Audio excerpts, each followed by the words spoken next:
جب میں United nation میں گیا تھا انٹر ریلیجس کانفرنس میں، تو اتفاق ایسا ہے ہر ملک سے ایک ایک نمائندہ بلایا گیا، ہر مذہب کا۔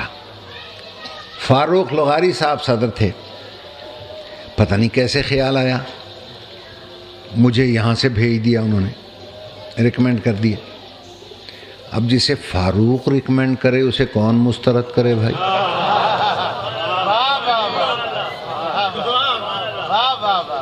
میں بھی پہنچ گیا وہاں، تو ایک منچلے پنڈت نے پوچھا مجھ سے، سری لنکا کا تھا یا بھارت کا تھا،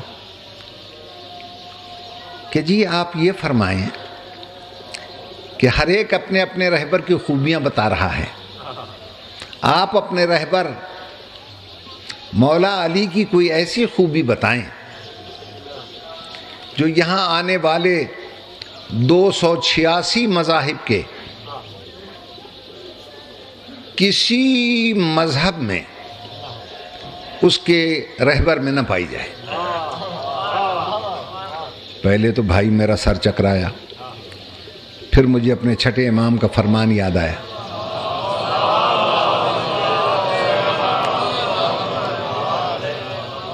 میرے چھٹے امام نے ارشاد فرمایا ہے کہ جب کوئی ہمارے بارے میں ایسا سوال کرے کہ جو تمہارے ذہن میں پریشانی کا سبب بنے تو پریشان نہ ہونا، میں وعدہ کرتا ہوں جہاں تمہارا ذہن کام کرنا چھوڑ دے گا ہمارا ذہن تمہارے ذہن میں کام کرنے لگے گا،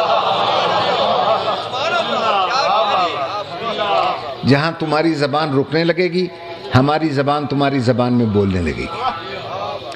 اس تسلی و تشفی کو پا کر میں نے چیلنج کر دیا، میں نے کہا یہ جتنے 286 مذاہب کے افراد آئے ہیں سب کو چیلنج ہے میرا، کسی مذہب کا رہبر، کسی مذہب کا لیڈر، کسی مذہب کا پیشوا اپنے اپنے مذہب کے عبادت خانے میں پیدا نہیں ہو سکا سوائے میرے مولا علی۔ بھائی گھبرا تو نہیں گیا؟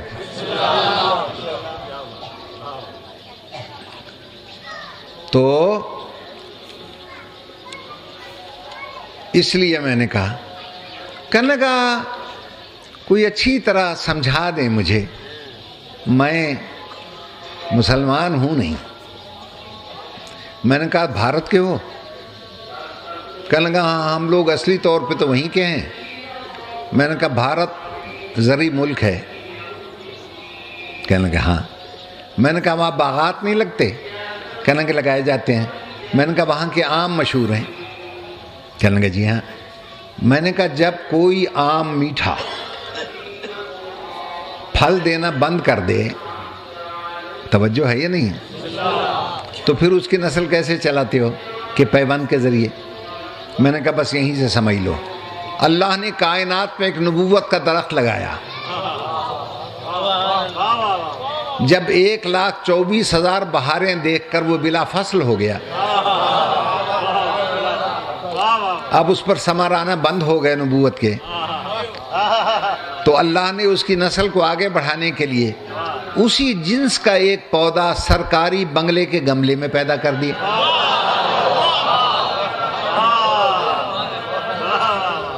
غور کیا آپ نے؟ میں نے کہا اس سے زیادہ آسان میں نہیں سمجھا سکتا۔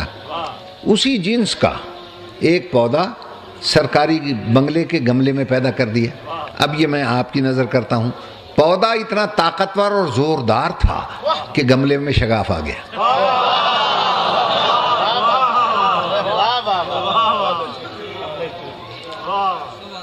شگاف کو پر تو کیا گیا مگر پھر وہیں سے شگاف آ گیا۔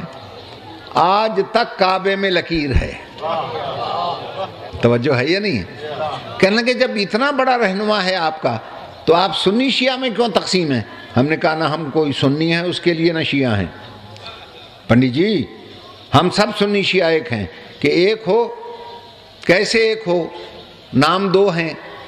میں نے کہا ایک اس طرح ہیں کہ وہ جو کعبے میں لکیر ہے نا، ہم سب اس لکیر کے فقیر ہیں۔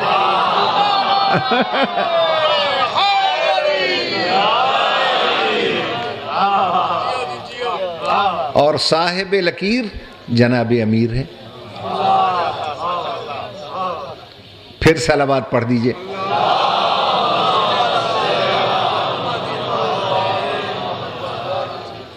توجہ فرما لیا آپ حضرات نے. بس اب اس سے زیادہ میں زحمت نہ دوں آپ کو. میرے محترم سامعین، جس کے لیے پیغمبر نے فرمایا مظہر العجائب، یہ تو مظہر العجائب ہے.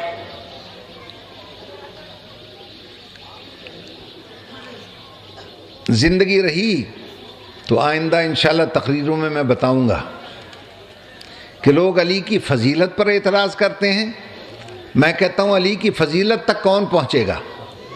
علی کے لیے ایک ہی جملہ کافی ہے، فضیلت پہ نہ جائیں، علی اسلام کی ضرورت ہے. فضیلت اور شے ہے، ضرورت اور شے ہے. ضرورت اسے کہتے ہیں جس کے بغیر کام چلے ہی نہیں.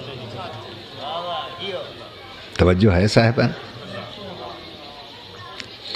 اس نے بچپن میں وعدہ کیا تھا کہ میں آپ کی مدد کروں گا. سنا ہے نا آپ نے دعوت ذوالعشیرہ میں.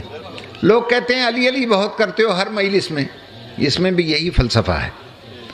ہم 1400 سال سے اپنی مجالس میں علی کی زندگی کا ایک ایک لمحہ ٹٹول کر یہ دیکھتے ہیں کہ کہیں اپنے وعدے سے پھرا تو نہیں.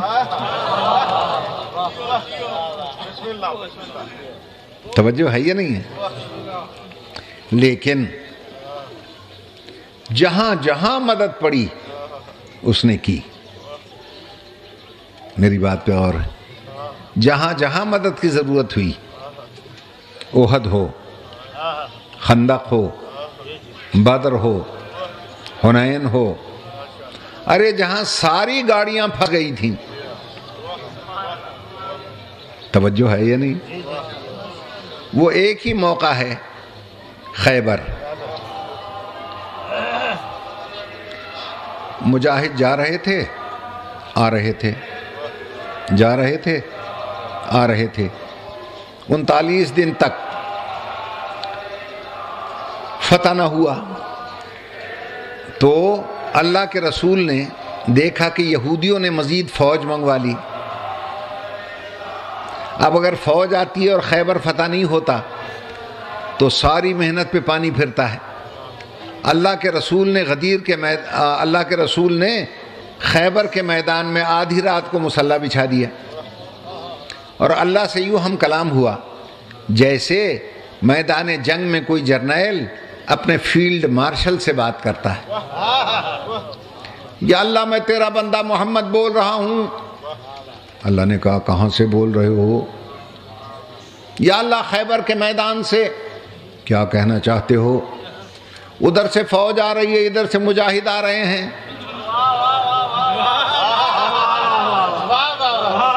اللہ نے کہا پھر ہم کیا کریں؟ یا اللہ اگر فتح نہ ہوا پلے کچھ نہیں بچے گا. اللہ نے کہا میرے حبیب تو خود سوچ، یہ جتنے تیرے مجاہد ہیں ہمت سے لڑتے ہیں، بہادری سے لڑتے ہیں، دلیری سے لڑتے ہیں، مگر ہیں تو انسان. مقابلے میں خیبر کا در. انسان کا اور در کا مقابلہ ہی کیا ہے؟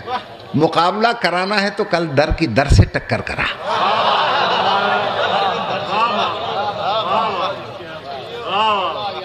ایک طرف خیبر کا در ہو، مقابلے میں تیرے علم کا در ہو، دونوں کی ٹکر ہو، پھر پتہ چلے کون در بدر ہو.